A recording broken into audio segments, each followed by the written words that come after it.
Hey guys, welcome back to the channel. Today's video is going to be a little bit different. I'm going to take you along with my practice session and kind of show you, in an essence, what I do every day for practicing on guitar.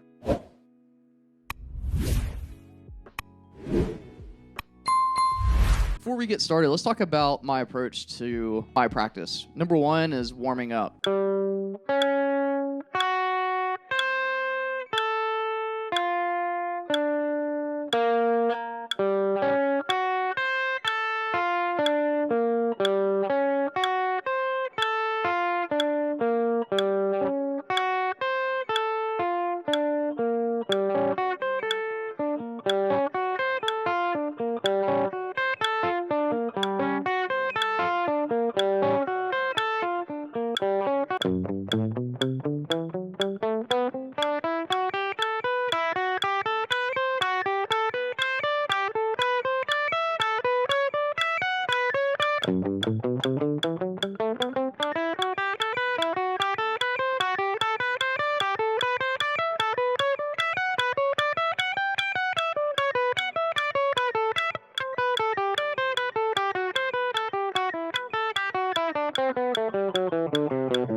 So I started reading this book called The Musician Way, and in it, he talks about 5 practice zones. So this isn't an original concept, but I found it to be true in my own life. It talks about 5 practice zones. The first one is new material. So for me, my new material is also my developing material, which is the second practice zone, developing material. So new material, I'm adding a lot of songs from Chon. Chon is like one of my favorite bands of all time. They're the gold standard for what a band could be in my eyes. Their music, I've always wanted to play it, but only as of recent, I've been able to develop the chops to even like tackle this style of guitar playing.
One song that I can almost play up to tempo is the song you heard me rehearsing today, Puddle. However, for new material, I'm learning something Pillow and a couple of others from their latest album. That is doing nothing more than developing my technique, and I'm also analyzing what I'm playing so I can replicate it in songwriting. The third area of practice zones that he recommends in the book is called performance material. This is basically the material that I'm playing with the band that I'm in.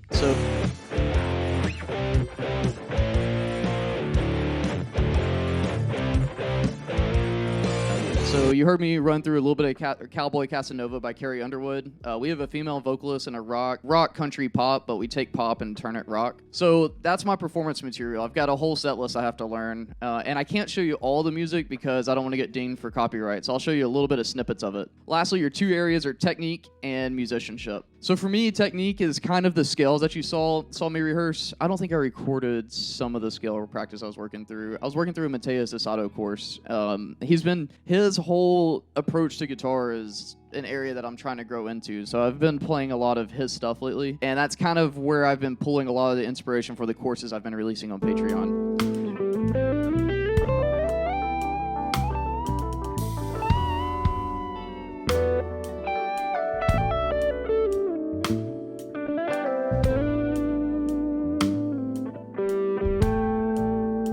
Then lastly, the thing you heard me do is musicianship. For me, that's improvisation. Improv is an area that I think you can continuously get better at. So what you heard me doing on improv was really kind of playing through a couple of different things. One, I'm thinking of scales, so you're going to hear a lot of my scale technique. And it's not just to flash scales, it's to really hear the harmony and learn how to play to changes, but also stepping outside of the scale and playing something that's a little bit different to the ear. So whenever you see me doing the improv session, it's really just experimentation and trying to have fun and not worrying about playing the wrong notes, but just worrying about playing notes, you know? I am finding that the more opportunities I give myself to play the wrong things, I am finding out how to play the quote-unquote right things. Because I feel like a lot of times ego gets in the way and it prevents us from really becoming better musicians. Don't be afraid of practicing the wrong things, because how else are you going to learn how to play the right things? Well, anyways, that's going to wrap up today's video. Again, if you're interested, check out my Patreon. We're going to get into the weeds of really music theory and how it applies to the fretboard, but it's not going to be a boring college lecture. You guys know me. I'm a big goober. We're going to have a good time. So hopefully I'll see a bunch of you all there tomorrow. If not, they're going to all be recorded and they're going to be hosted in a catalog. So if you can't make it tomorrow, but you still want to make future ones and you want to be able to watch the old ones, check it out. And I'll see you guys there. Thank you so much for supporting the channel. Let me know 1 or 2 things you're grateful for, because I'm grateful you're here.